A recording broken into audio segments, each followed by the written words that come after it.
Greetings, everyone. Thank you so much for joining us today. We'll just give a couple of minutes for everyone to lock on, and then we will dive into our content today. So this is our webinar on unpacking the diversity of multilingual learners and communities. We're very excited to share this content with you today and appreciate you taking the time to be with us. I have a couple of kind of housekeeping items that I'd love to share with everyone. My name is Rebecca Lindgren, and I am with REL West, the Regional Educational Laboratory West. And we have several colleagues from other RELs throughout the country with us today to present on our panel. And we're looking forward to a robust discussion. Just a couple of things as we get going. If you can make sure your camera is off and your volume is muted, that would be helpful to make sure we minimize any extraneous noise and visuals. We also want to let everyone know that we will have a Q&A document, so please submit any questions that you have to the Q&A feature in Zoom. We will collapse all of those together. We will provide a document that will answer all questions. So anything that you want to know as a follow-up, please let us know. We're happy to address that question. We will answer some of those questions as part of the webinar, at the end of the webinar in a Q&A session. But if we don't get to it during the live webinar, we will get to it in our Q&A document, which will be produced and put on our website. Thank you again for being here. We welcome you all, and we look forward to a great discussion. So it's my pleasure to turn it over to Lorna Porter with REL West, and she will kick us off our discussion. Great. Thank you so much, Rebecca. And thank you all so much for being here today. We're very excited to share research, project work, and resources focused on unpacking the diversity of multilingual learners and communities. My name is Lorna Porter. I'm a researcher representing REL West, and I have the pleasure of being the moderator for our webinar today. Here's just a quick overview of what we have in store today. We'll start with a brief introduction and an overview of why labels and terminology matter for our multilingual learners and communities, and how they affect data and research, before we transition to hearing from representatives from different regional education labs or REL regions. And then we'll have some Q&A time at the end, like Rebecca mentioned.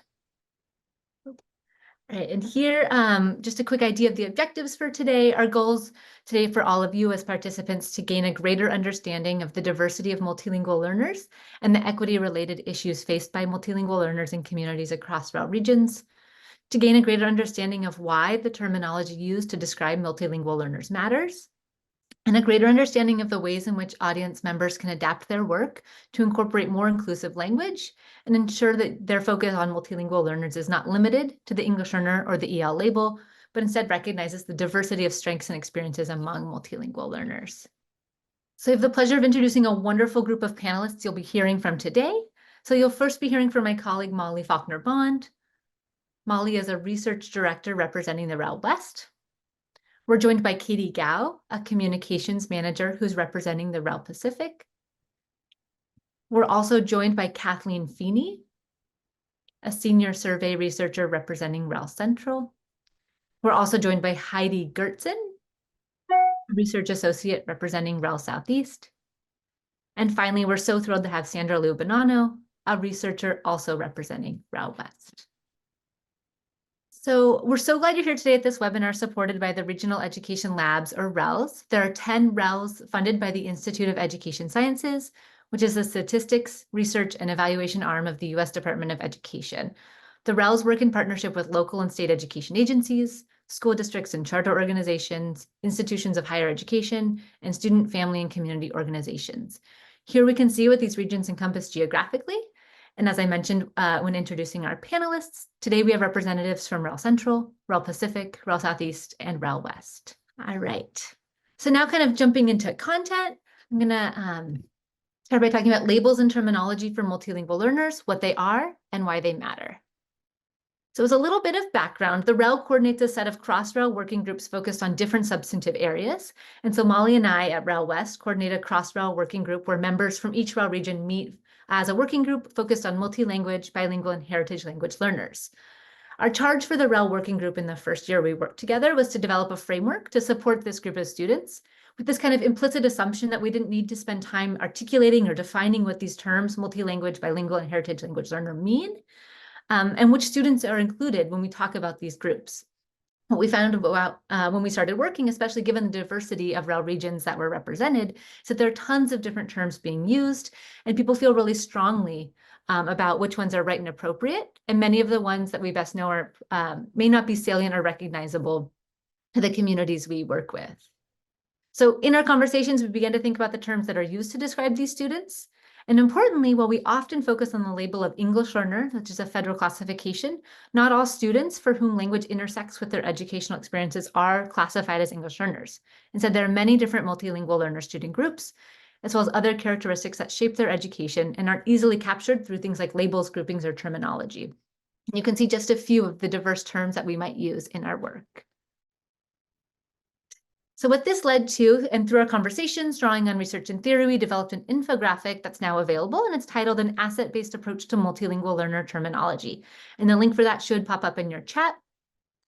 What the infographic highlights is that English learner students are just some of the linguistically marginalized students enrolled in schools across REL regions.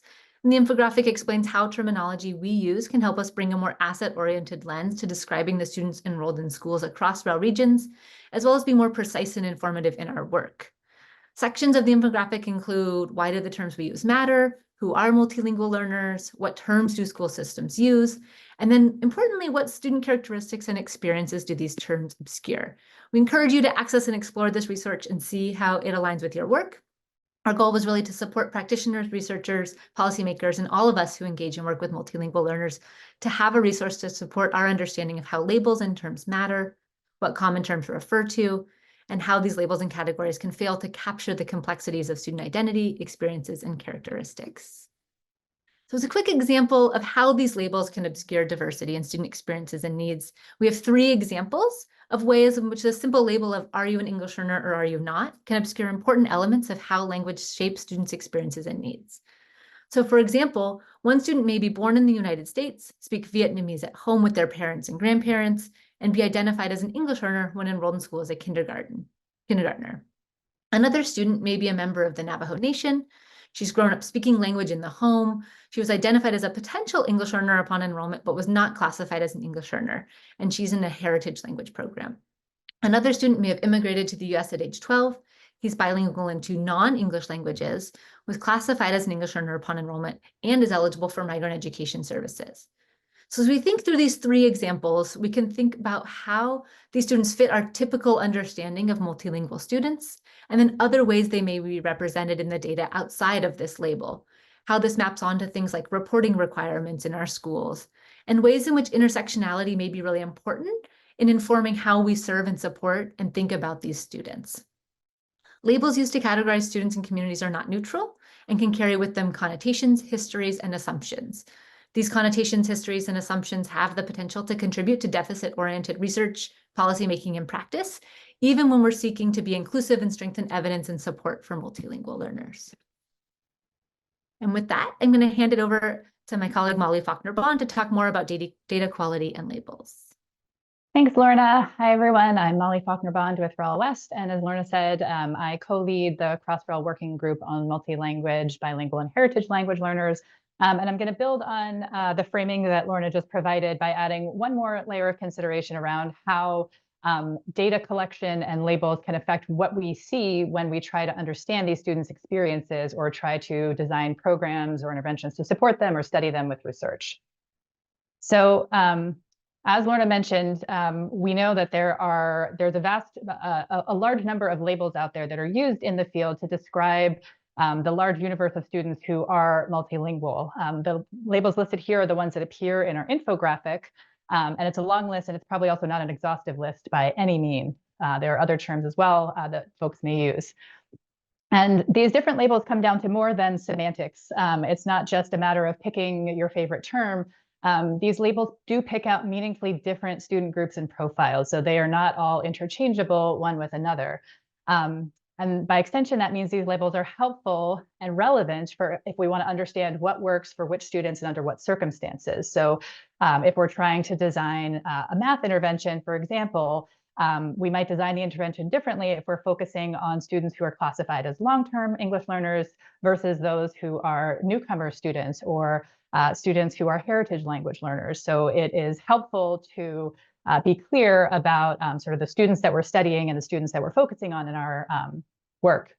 But so by definition, that also means we need clear definitions and clear guidance about what we mean by these terms. What are the characteristics of students who are given this label so that states, districts, schools, teachers can accurately identify which students belong in these groups and then focus on those students for intervention or instruction or research. But it's not easy, obviously. This is a long list. It's not easy to collect information on all of these students. There are a few labels on this list that if you are in a state or a district or by extension a school, you basically get for free because they're required by federal reporting definition. So by law, states and districts must identify students who are classified as English learners because they have rights to certain services and opportunities. They're also required to count which students exit out of English learner status. And they may refer to those as former English learners or also as reclassified fluent English proficient students. States also are required to report the number of students who have been in English learner services for more than 5 years without exiting, which may or may not be the same thing as being a long-term English learner in your context. I'll talk more about that in a moment. And then also for assessment participation purposes, states and districts need to know which students are recently arrived English learners who may be exempt from participating in the English language arts assessment in their first year. So typically, if you are in a state or a district or a school, you will know probably which students fall into these categories just because they are required. But there is so much more that we can do beyond these groups that could help us dig into understanding student experiences. So a lot of the labels on this list are things that some states or districts might collect depending on priorities, depending on your population. And almost all of these might have different meanings in different states. So in some settings, you might collect information about initially fluent English proficient students, so which students were screened for English learner status but did not actually get classified. You might collect information about students who participate in heritage language programs. You might have a statewide definition for newcomer students and collect information on that. And all of those things might be different depending on where you live. So whether settings have this kind of information and how they define this information is going to vary across settings. Another example is the term multilingual learner. So in some places that might refer to students who are classified as English learners and eligible for English learner services. In other settings that might refer to any student who uses multiple languages in school, including an English only student who is learning a non-English language through a world language program. Similarly, as I mentioned before, long-term English learner depends on the state's definition for how quickly students are expected to develop English and exit from English learner status. And so that term will mean different things in different places. And then some of these labels are also a little bit ambiguous in terms of whether they refer to students' identities or program participation. So 3 examples here. Heritage language learner could refer to students who are participating in a heritage language program where they're learning an ancestral language that's spoken in their community or their family, but that they didn't grow up learning. Or it could refer to a student who identifies as a heritage language learner, even if they're not in a program. Similarly, a newcomer student might be a student who recently arrived in the United States, typically in a higher grade, or it could refer to a student in a newcomer program, or a multilingual learner, as I mentioned before. And so part of what the point I'm trying to make across all of these is the importance of clarity in what we mean by these terms and how people should capture information about these students so that, again, we can design interventions, instruction, and research to understand these student experiences. So in terms of some best practices, if you want to dig into the diversity of the population of multilingual learners and try to understand what's happening with these students, is it really does require really thoughtful data collection and reporting.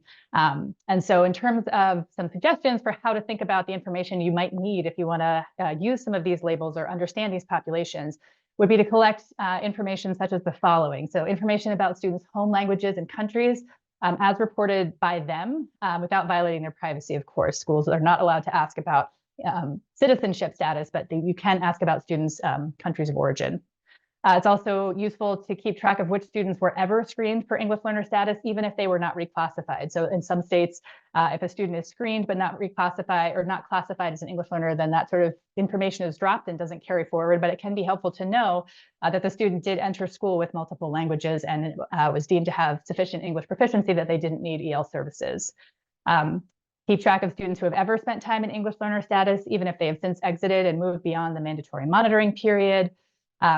Keeping track in your data of all the students who participate in dual language programs, not simply those who are classified as English learners. So we know that dual language programs are really popular these days and are growing, but not all states actually keep track of English-only students who participate in those programs in their data system, which makes it really hard to understand whether the programs are working for everybody.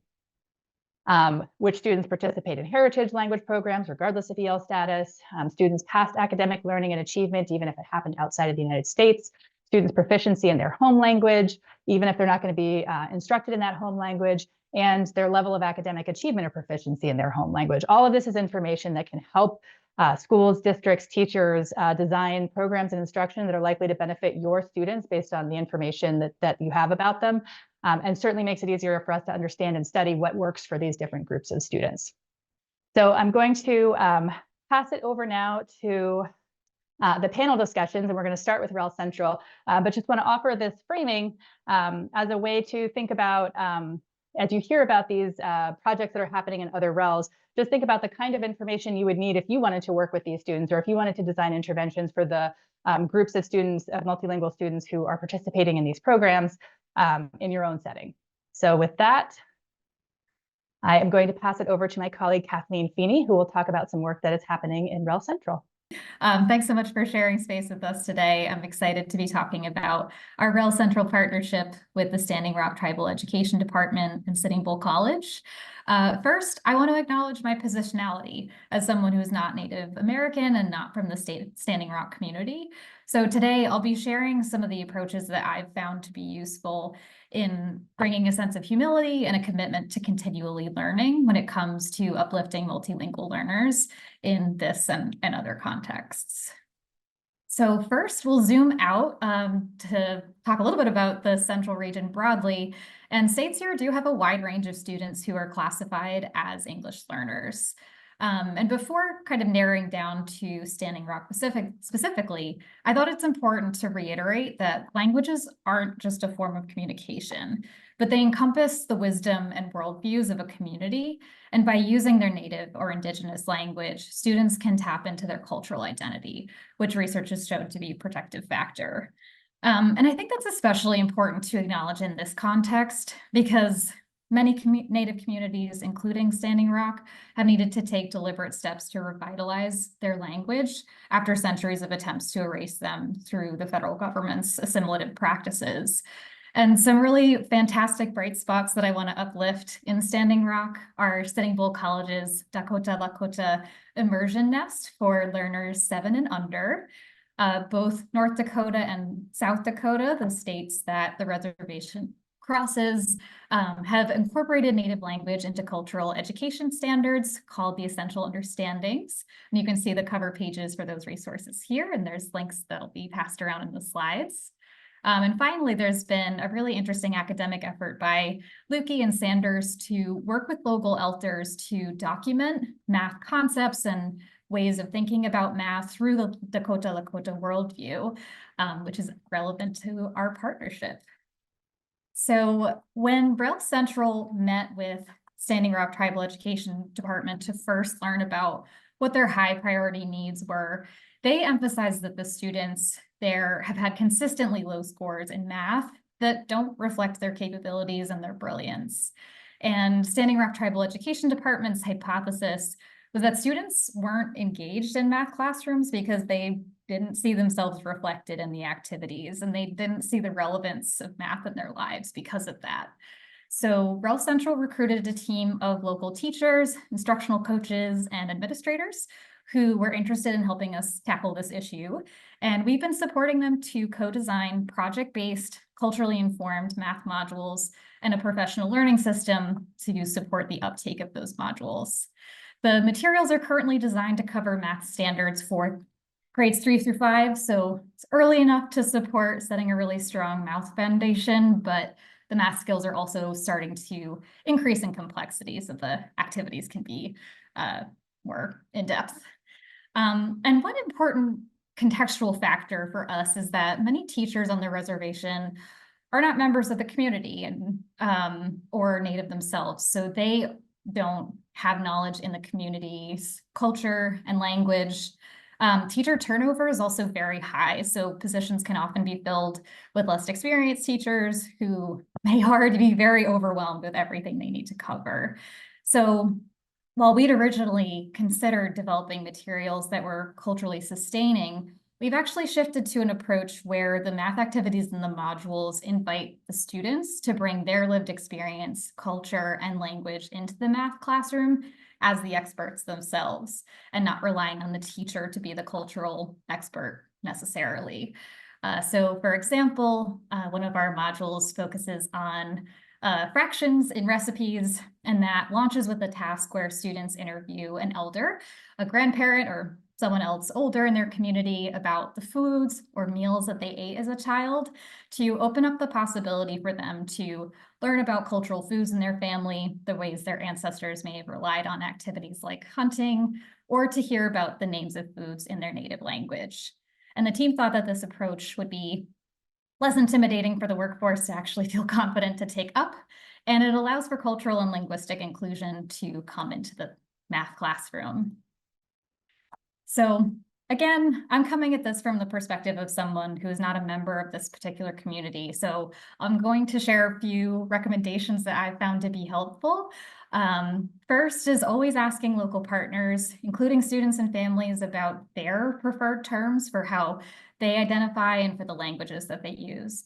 So for example, we've learned that this community still formally uses the title Standing Rock Sioux Tribe as a way to signal its sovereignty as it relates to historic treaties with the US federal government. But a lot of individuals we met self-identify as Lakota, Dakota, or Nakota. Another important thing is not to assume that it's appropriate for outsiders to learn and use the language. Some communities have been working really hard to get their languages out into the world, including public digital platforms and really expanding its footprint. But other communities I've partnered with do not permit outsiders to learn their language without permission. And so it's important to honor that. And finally, especially in a learning or school context, it can be really easy to focus on competency of a particular skill. And so in this case, it would be language fluency. And this may come from a place of trying to use an asset-based framing, understanding a student's knowledge. But again, it's really critical to acknowledge that many Native American languages were purposefully and systematically stripped away from prior generations through forced assimilation practices such as boarding schools.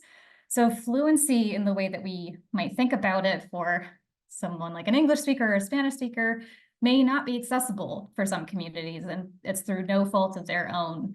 And instead, I would encourage us all to celebrate any amount of language use as a source of empowerment and a way for students to tap into their cultural identity and ancestral worldview. So coming back to our partnership project, some of the highlights of what our team has been able to accomplish so far. Our team of local teachers and coaches have co-designed 2 modules, and a handful of teachers started piloting those activities last year. Anecdotally, these teachers have reported that students are really engaged in and excited by these hands-on and more culturally reflective activities in ways that they haven't seen before. So that's been really exciting. You can see some quotes from Standing Rock teachers that were featured in a recent blog post that was co-authored by one of the teachers who piloted the activities. Another big accomplishment for our team was hosting a 2-day professional learning institute this July at Sitting Bull College. And we had over 30 folks in attendance from multiple districts across the reservation. And this has really nicely launched us into the coming school year, where we're looking forward to co-designing more modules, building the professional learning system, and supporting additional piloting activities to strengthen these materials. In particular, I know we'd love to build a directory of local organizations and individuals who are willing to support Standing Rock schools with the module activities, particularly around things like language and culture. And so with that, thanks all for being here. And I will turn it over to the next presenter, Katie. Right. Aloha kakakiaka. Good morning and good afternoon to everyone who's joined us today. I'm pleased to be representing REL Pacific.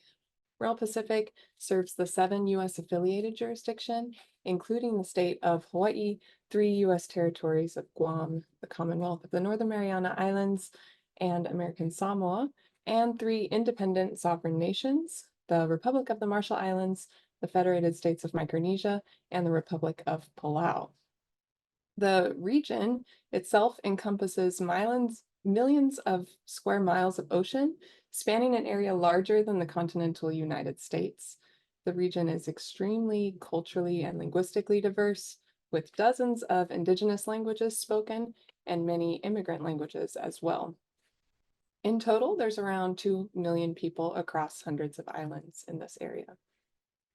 The geographies, histories of migrations and colonization, and the ongoing transitory nature of life in the Pacific region are all contributing factors to the diversity of languages in the region. And these are the same factors that also make it very challenging to quantify and collect data about languages and multilingualism in the region. So in my time today, I'll share a very broad overview of the region and then one country in particular and how the REL approaches multilingualism and terminology in our work. So I'll first review the language landscape of the U.S. affiliated Pacific region before introducing the example partnership. On this slide are the U.S. state of Hawaii and the 3 U.S. Pacific territories. You'll notice that alongside English, there's an indigenous language that's also listed as an official language. And you'll see the top 5 languages that are reported to be spoken in each place, which reflects both the historical and recent immigration patterns. There's many interesting things to talk about here, including categories like other Pacific languages, but we don't have time to get into those today, unfortunately. For the freely associated states, these are the 3 independent nations that have a compact or an international agreement with the U.S., which allows the U.S. to maintain certain privileges in their countries, like having military bases in exchange for financial assistance and bilateral immigration privileges. So you can see on the slide here the official languages and also the top languages spoken.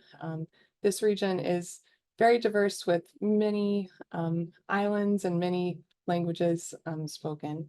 And the one that I'm going to be highlighting today is the Federated States of Micronesia and REL Pacific's work with the 4 states here. So the partnership is the FSM partnership to improve teacher effectiveness by developing and implementing an evidence-based, culturally sustaining model for instruction. This partnership is set in the FSM, which is made up of 4 states, looking from east to west. That's Koshrai, Pohnpei, Chuuk, and Yap. It's a large ocean state that has a total land area of about 500 square miles, 65 or so inhabited islands, and at least 17 indigenous languages spoken. Counting languages is also a challenge. Plus, there are many more immigrant languages from outside of the 4-state region. English is the common language across the 4 states, and it's the official language of the FSM government. And in terms of education, the FSM school system and use of English as the language of instruction was set up in the 1950s based on the US model of educations because these islands were under the US Trust territory following World War II. So after more than 1,000 years of indigenous methods of education, the past 150 years of colonization by different nations has shifted what education looks like and means, but there has been more movement towards education reform by people in the place, and especially education that honors and sustains the indigenous cultures and languages of the place. That brings us to where where REL supports in supporting the FSM to meet their education goals. So FSM leaders are focused on improving academic outcomes through 3 focal areas, including building teacher capacity in planning and instruction, support schools to meet accreditation standards, and bridging the gap between languages that students use in and outside of the classroom. FSM leaders believe that identification of instructional models may provide an opportunity to dialogue about these focal areas and discuss possibilities for system-wide change to address them. Specifically, leaders aim to develop an instructional model that reflects and sustains students and teachers' rich cultural and linguistic backgrounds. The REL projects have focused on developing an instructional model, which is a framework that guides educators in designing, sequencing, and delivering instruction in a way that supports student learning, discussing best practices for implementation and installation of the instructional model, and piloting the instructional model to prepare for system-wide change. While the project sequence is similar across each state, the initiatives look a little bit different because of the uniqueness of each location and the ongoing initiatives that they each already have going on. So just a broad overview: in Koshai and Pohnpei, the instructional models are supporting teachers' lesson planning and teaching practices by taking into consideration the state's dual language policies, which specify the language of instruction and the language goals from a K-12 perspective. In Chuk and Yap, the other two states, the departments of education are developing and implementing refreshed culture curriculums, which are specific to the cultures of the islands in their states. And so the instructional model provides a frame as these departments continue to refine their curriculums. So about terminology, since we're talking about that in this webinar, here's some important language-related terms that are prominent in our work with the FSM. First, there's the language of instruction, which is the primary language that a teacher uses to deliver instruction to their students. There's the vernacular language. This is a general term used to refer to a child's home language or the dominant language used in a particular place or the state. This term sometimes appears as a subject, vernacular language arts, alongside English language arts. So this is not a term that you'll find on the earlier infographic shared, but just as our earlier presenters have noted, it's important to recognize what are the terms being used by the partners in the place. And finally, language policies are state-specific policies that guide the use of English and the vernacular languages in classrooms. There are challenges with labels and terminology at a very basic level of just defining what data to collect, because different funders of education in the FSM, including the US, UNESCO, and the Asian Development Bank, they each have their own requirements for reporting on multilingualism and students' language use. So this is challenging for FSM leaders to meet external needs as well as the needs within the country. Another challenge is that the language of instruction is officially mandated at some level. However, depending on which languages the teacher and the students speak, depending on which island you're on, your various language proficiencies, a teacher may use their best judgment or their own language abilities or different translanguaging strategies to support students learning in their classrooms. This is a really great thing as it supports student learning, but it's also challenging for FSM leaders to collect data on actual language use and the experiences of students because there is such wide variation.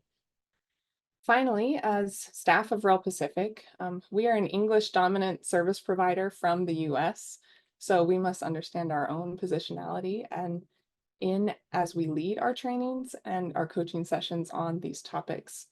So our team asks themselves, how can we model the strategies that we are talking about in our sessions? For example, translanguaging, just as a teacher might use strategies in their classroom, and recognizing how we're coming into this conversation. So I'll share two project highlights from the partnership work about how state leaders are considering language as they support their teachers through the developing and piloting of their instructional models. In a training session in Chuk about the 4 elements of an instructional model, you can see in the photo on the right, groups in the session discussed how these elements could be translated and represented metaphorically in different Chukese dialects. So while our team might come into a session with an assumption that terminology of what we're sharing is a one-to-one translation, we recognize that we have to be really flexible in our adaptation to the context.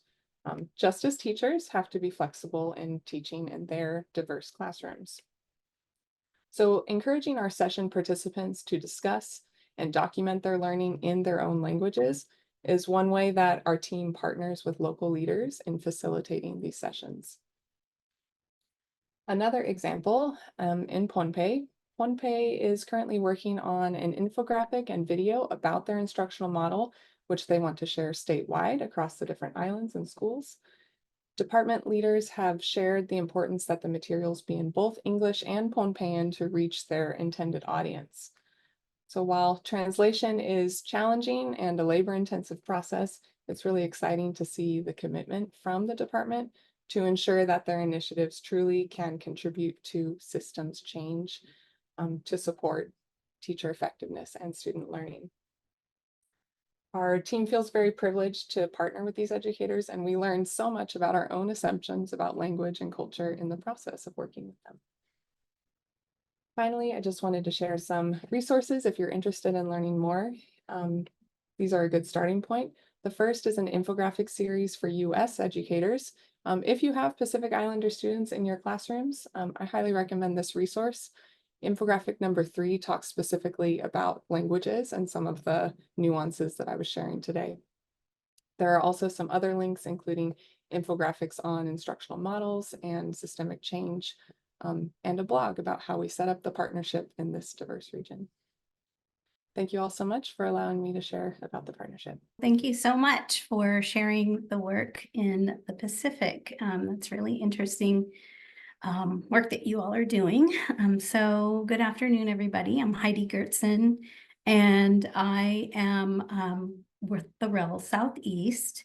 And this region includes Mississippi, Alabama, Florida, Georgia, and North and South Carolina. So today I'm going to give you some of the context in this region, and then I'm going to focus on some of the work that we've been doing in Alabama through our partnership.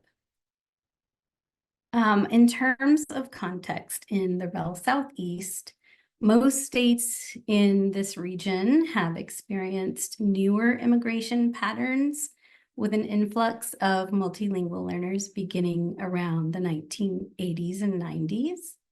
Florida, however, has had a longer history of immigration, which accounts for the number that you see at the bottom of the table on the slide. So these numbers were published back in 2021, which was during the pandemic. So we know that the numbers have shifted.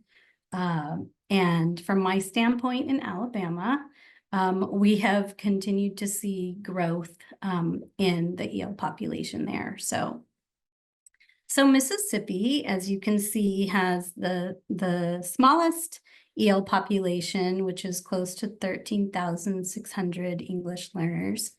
And then it more than doubles in their neighboring state of Alabama. And then from there, the population rises sharply as you go farther east. So the total number of English learners in schools in the Southeast taken at this time was about 619,000 students. But we know it's probably more than that now. So although the southeastern states have a relatively small EL population, they've experienced very steep growth over the past couple of decades. And you can see that illustrated on the map here. The states that are shaded in dark blue have experienced up to a 400% increase in the population of English learners. And so you think about Mississippi, which had the lowest number of English learners served in their schools. It's also one of the states in the region that has experienced the highest population growth. So this has implications for educators and local communities in that state. So in terms of language across the region, between 74 and 84% of English learners are native Spanish speakers. And the other top 4 languages that are other than English that are common to the other states are Arabic, Chinese, and Vietnamese. And these languages, they tend to fluctuate depending on immigration patterns, but Spanish is consistent. It's the top language, and it's usually up to 80% on average. So that's a little bit of background in the Southeast. And so now I'm going to share a little bit about the research partnership that we have in Alabama.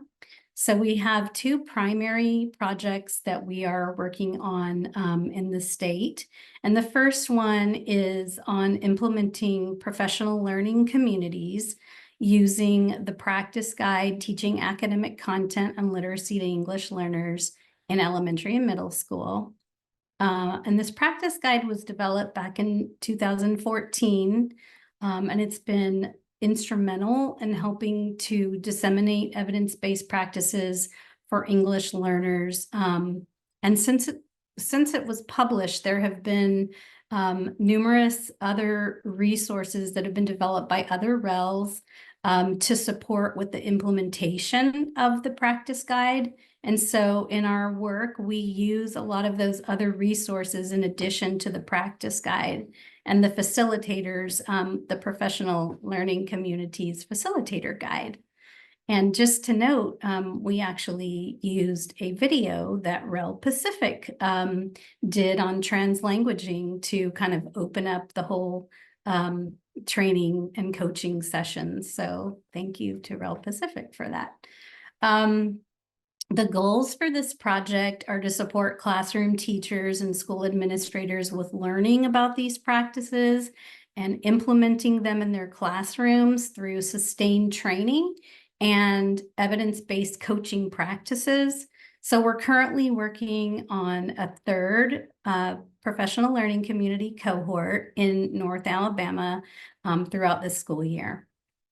And so the other project in Alabama that we support with through the REL is a promising practices study of Alabama's high quality instruction and assessment for EL's protocol, or HIKIA for short. So the state requested the REL's assistance in understanding whether their recently developed instructional protocol for ELs is a promising tool for Alabama teachers to improve their instructional practice and to improve outcomes for English learners. And so the study is currently underway, and we're looking at implementation data and student outcomes.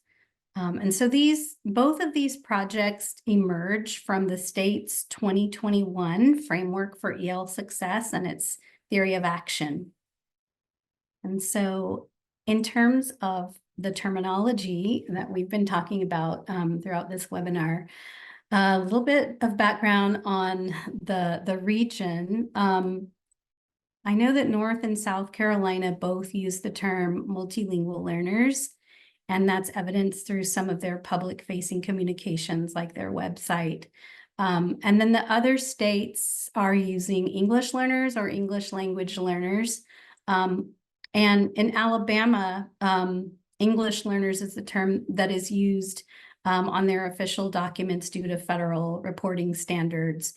But Alabama is a member of the WIDA Consortium, and that's the organization that supports member states with their English language proficiency tests and their aligned English language development standards. And so the WIDA Consortium uses multilingual learners. And so I know that the practitioners in the state use the term interchangeably. They use multilingual learners or English learners. So they're kind of both. As I've described, we have 2 instructional interventions that we've been supporting Alabama with, and they both focus on teacher training and coaching for English learners in grades K through 8. So while the state's instructional protocol was designed for K-8, it may apply to students in grades 9 through 12. But at the time that this was being developed, we wanted more research on those upper secondary grades. So the state just decided to work on K-8. And also the practice guide that I mentioned is also K-8. So, but you may know that there are currently 2 IES research centers that are focused on the success of English learners at the secondary level. So we're looking forward to hearing on some of those research outcomes and findings that might help inform state work. So that brings me to the last slide. And my colleague and I, thinking about some of the work that we've been doing with Alabama, that resonates with us is seeing the increased need for providing high quality research to practitioners in the state that center on evidence-based practices for English learners or multilingual learners. And we've been working with a very enthusiastic group of people, both at the State Department and in the districts on behalf of multilingual learners. So I have a picture of them right there to share with you. So it's really been wonderful, and we're enjoying continuing our work through the REL Southeast with Alabama. All right, so that takes me to the end of my presentation, and then I'd like to hand it over to Sandra from REL West. Thank you, everybody.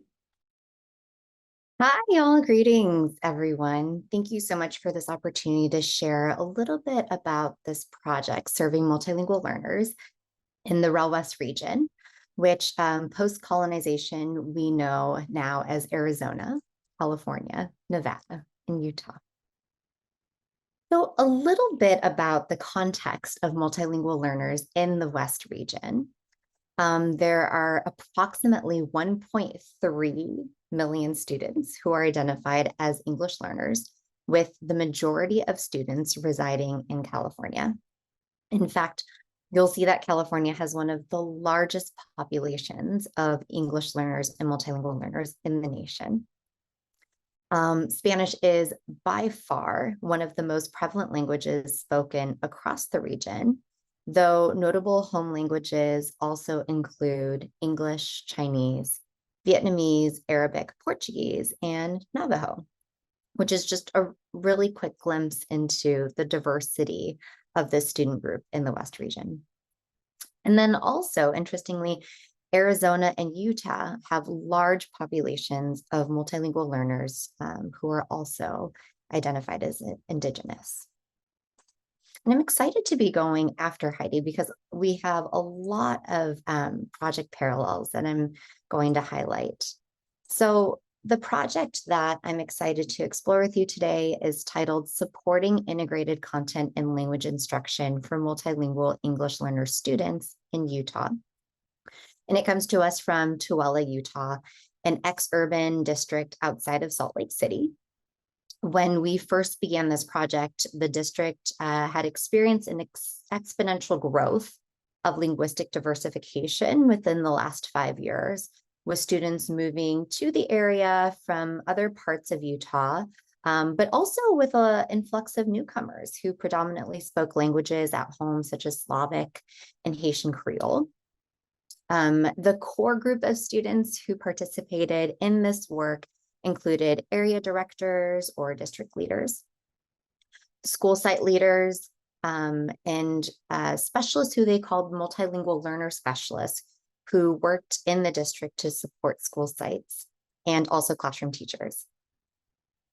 We really included participants across the levels of the district system because the purpose of the project was to deepen the capacity of district leaders, school leaders, and specialists to implement systems for continuously improving evidence-based instruction for what we termed multilingual English learner students. And we'll go into that terminology a little bit later.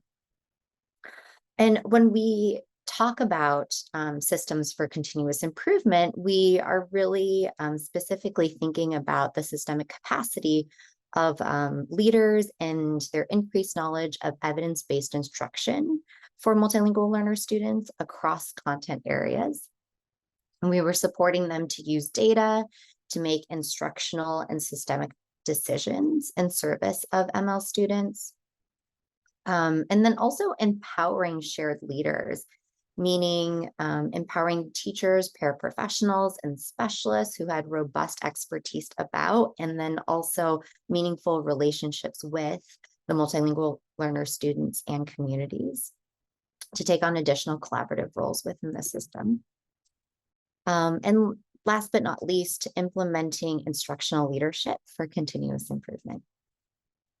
And hopefully some of those through lines are evident, but this project really specifically focused on multilingual learner students because of the tools we used, such as thinking through the professional learning and centering those 4 evidence-based practices, which was also apparent in Heidi's work, the IES Practice Guide Teaching Academic Content and Literacy to English Learners in Elementary and Middle School. And also really hoping to support participants to analyze the full spectrum of multilingual learner student data, including their language proficiency, their academic achievement, and well-being.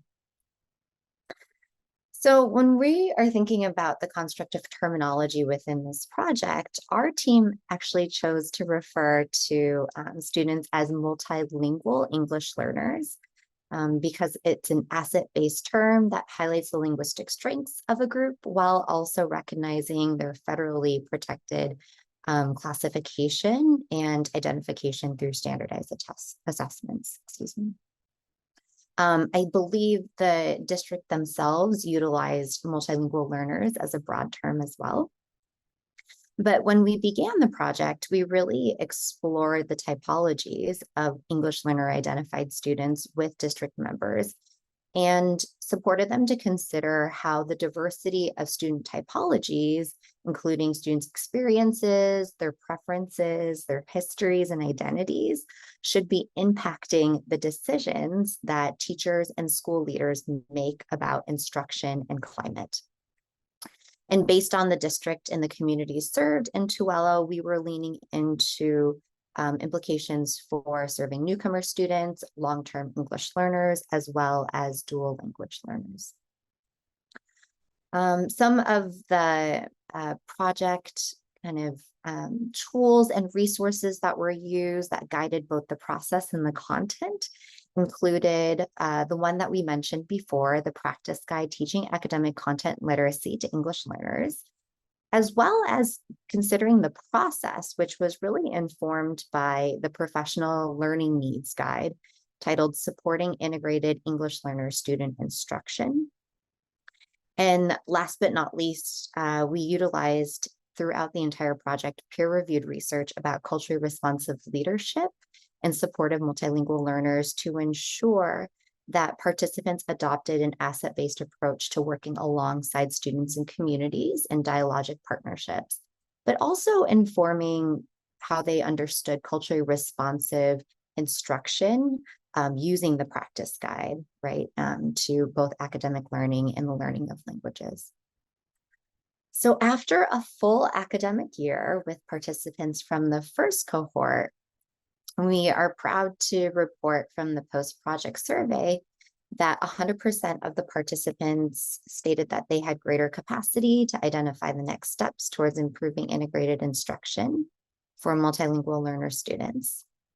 They also reported that they had greater capacity to use data about integrated instruction for multilingual learner students to inform decisions about the policies and practices at their site. 100% of folks also said that they expect to apply the information from the cohort into their roles in their work.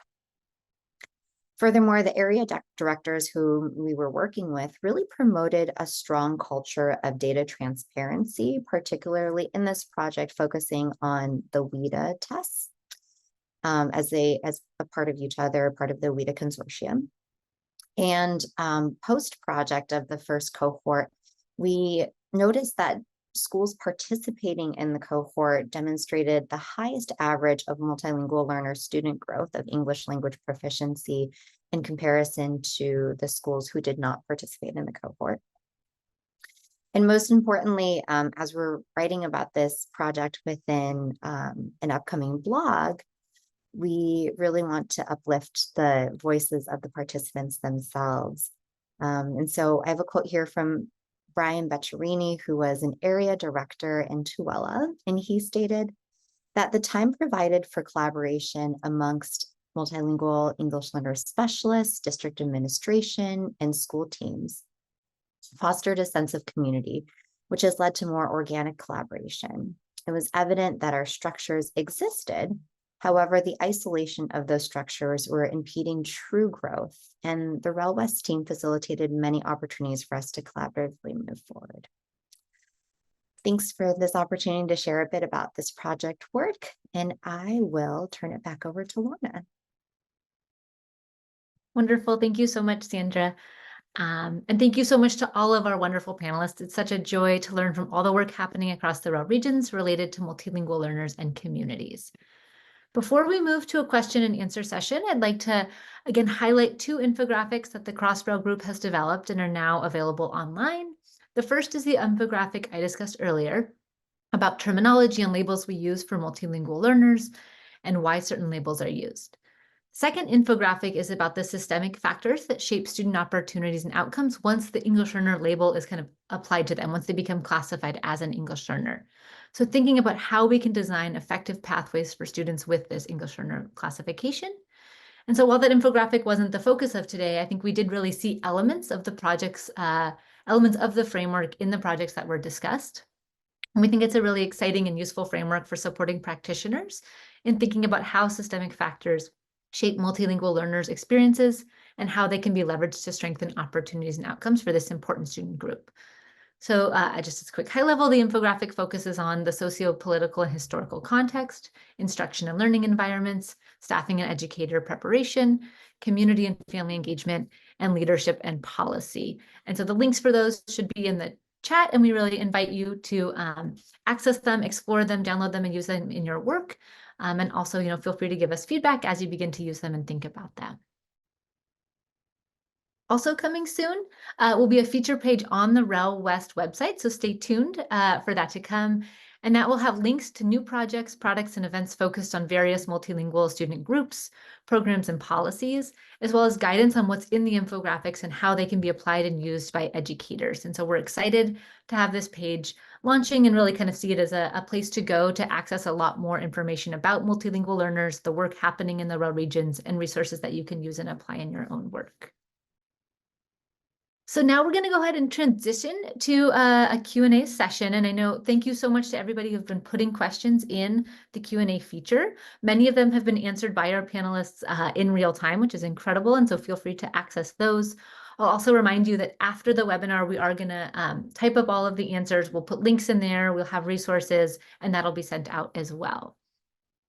So I'm going to go ahead and pull up the questions, and I'll read a question, and then I will pick a panelist to kind of kick us off, but I'll also invite all of our panelists to weigh in for these different questions. We've got about 20 minutes, so I think we have time to get through a lot of these. I think the question that I'd like to start with is a question from Aaron, and it says, does the panel have particular recommendations or thoughts about the current evidence base for English learner or multilingual learner instruction in the US being predominantly focused on Spanish-speaking students? Specifically, with projects highlighted in this webinar that have focused on other languages, how do REL staff contextualize that research base for their partners to ensure applicability and relevance? So Sandra, I think I'm going to just invite you if you want to speak to that, and then invite, again, all of our panelists to weigh in after Sandra if you have things to add, because I think we can learn from across these different projects. Thank you so much for that opportunity, Lorna. I think that Aaron's question is an astute and relevant one for a lot of the contexts in which we work. With working with Tooele, their diverse multilingual learner population, as well as dual language learner population, that was definitely a consideration of the work itself. I would advocate that the 4 evidence-based recommendations within the IES practice guide are a general kind of overview, and the ways in which we apply it, the process, as well as sometimes the content, can fluctuate based on the communities with whom we work. And so in thinking about how we leverage oral language and written language across content areas, for example, recommendation 2, right? We really supported the teachers as well as the systemic leaders to understand the importance of community language and understanding background knowledge and prior knowledge, and that expands across languages and experiences, but really to understand first with whom they're working, the experiences that they bring to the context. And I think that's both Spanish speaking as well as folks who speak Slavic and Haitian Creole, as well as diversifying then the measures of progress with how we understand progress in language and in content knowledge. And so, I think that there are some aspects in which folks are accustomed to using these recommendations with Spanish speakers, but they really do span across multiple languages and multiple cultural backgrounds. Thank you so much, Sandra. Do any other panelists want to weigh in on this question? Yes, I'll just add, since we've been using this practice guide with the Alabama partnership, we've used it with several districts with different contexts. And so I think it's really applicable to not just one, but many contexts. And it really hasn't come up. That's kind of interesting that this hasn't really come up in our conversations.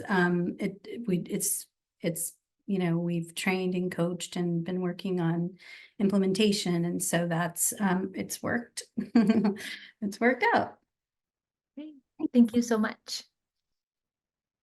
All right, and any panelists, will we feel free to, in our write-up, add in additional context as well. So the next question, I'm going to ask Molly if she wants to start off our responses. I'll go ahead and read it. It's, how are states and others who collect data making the distinction for English learner as a federal accountability term while acknowledging the variety of language backgrounds in our students? And using multilingual more widely, the schools are losing the distinction between students who need to receive English language program services and any student with multiple languages. This is causing some issues with eligibility with Title III funding and services. Any ideas for federal terminology as it intersects with asset-based education?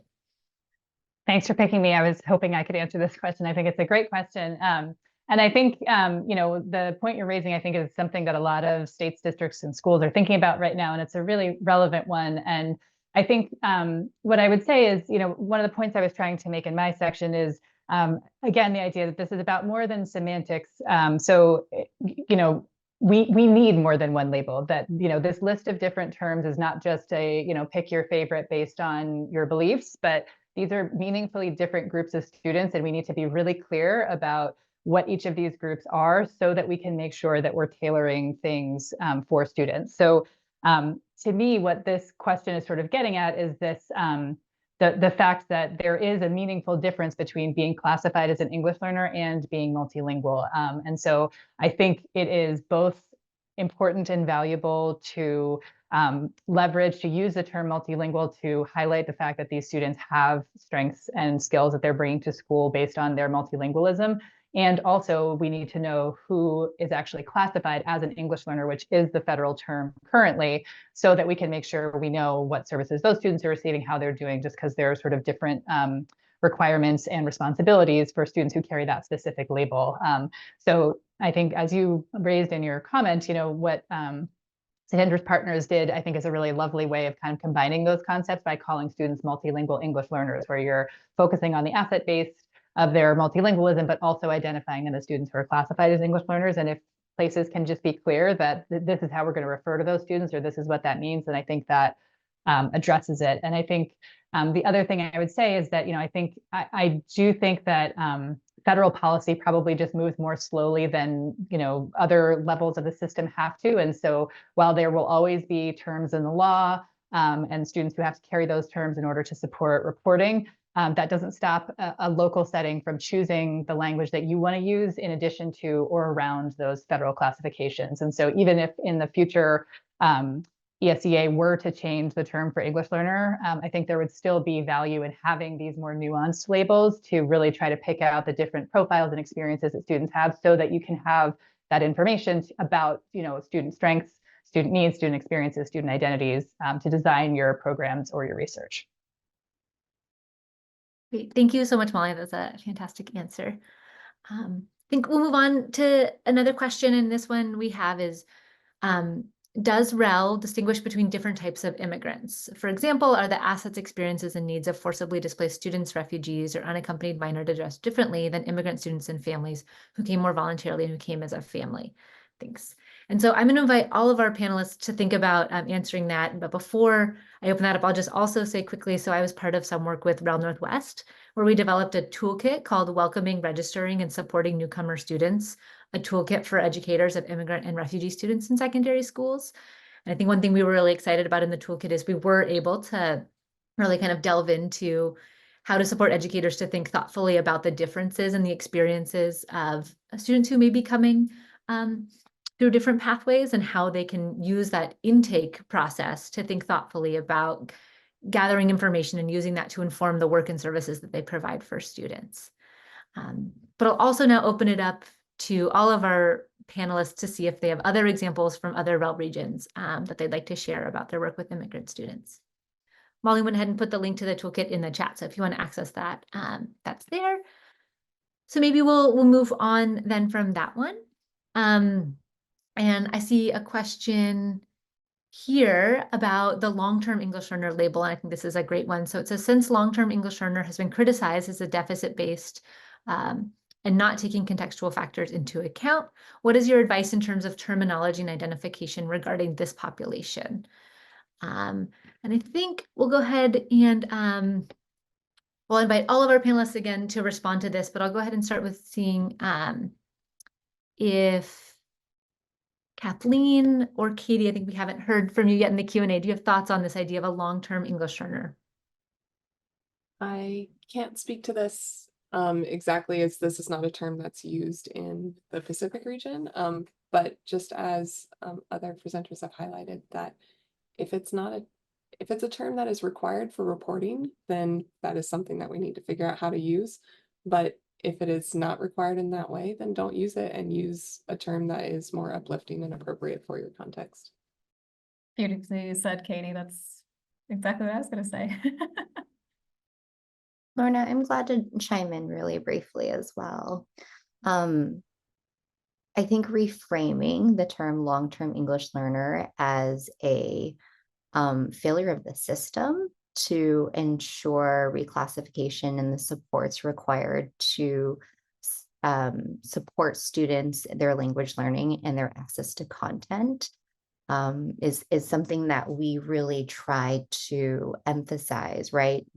Thinking about the responsibility of schools and school staff to ensuring that multilingual learners or multilingual English learners receive the supports that they are required to be provided. So while I think that term does have deficit connotations, I think the accountability aspect of it is still needed, and particularly in ways to disaggregate data and student information so that schools can remain accountable to students and communities. Thank you, Sandra, Kathleen, and Katie. Those are all fantastic answers to, again, help us think about the complexities of these labels and the real implications they have for their use. I think might be the last question we have time for today, and this comes from Emerson, is I'm curious if any of the projects featured today intersect with local state seal of biliteracy efforts in your regions, in particular addressing equity of access to and knowledge about the state seal of biliteracy. And so I'm going to open this one up to all of our panelists. For those of you who are less familiar, the state seal of biliteracy is a certificate awarded to students who demonstrate proficiency in 2 or more languages. And it's kind of overseen by the state, kind of the decision to offer it, and then supporting LEAs and how to determine which students are eligible for it. So I'm curious if any of our panelists in their work in their regions have seen the State Seal of Biliteracy come up, and especially these issues of equity of access to and knowledge of. I think this also might be then just a really important thing for us to think about in our work in the REL regions and begin to consider more how we can incorporate the State Seal of Biliteracy into our work, because I think there's a growing interest in the State Seal of Biliteracy. And I think, Emerson, perhaps one thing that's in the question is that it's not always accessed or made available to our students who are classified as English learners or who are linguistically marginalized. And so beginning to think about how we can support all of our multilingual learners to access this important kind of honor and use that to support them in valuing and understanding the asset of multilingualism is an important element of our work. Sandra, I see you pop back up. Do you have something to I just add? wanted to make sure I wasn't dominating the mic, but I am happy to chime in with some of the project work that happens in Utah. As you all know, there is an incredible amount of dual language immersion that happens within Utah.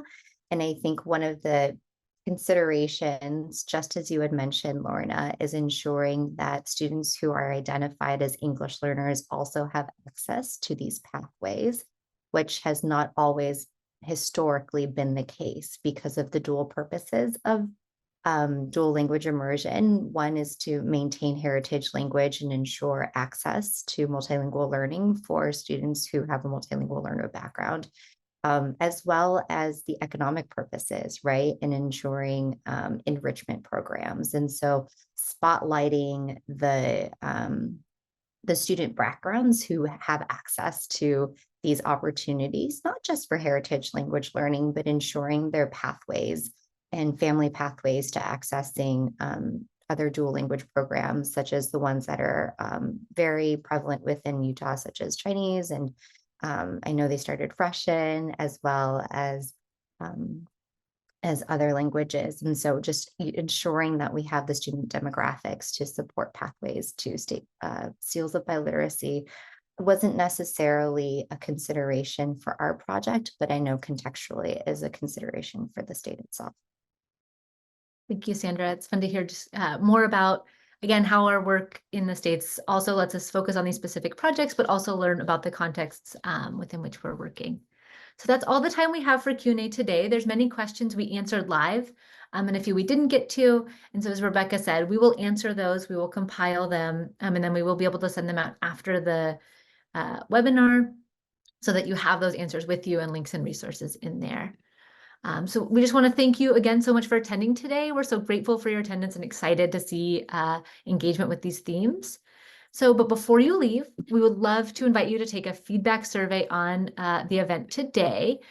I'm going to move to the next slide where you'll see a QR code to scan and take the survey. It's a very brief survey, but it's really useful for us. So I really encourage you to take it because we love to hear what was most relevant for you and how we can continue to make these presentations and dissemination products relevant for your work. So I think we're going to go ahead and leave this up and invite you to take the survey, but that's all we have for today. And we just want to thank you so much for attending again and participating.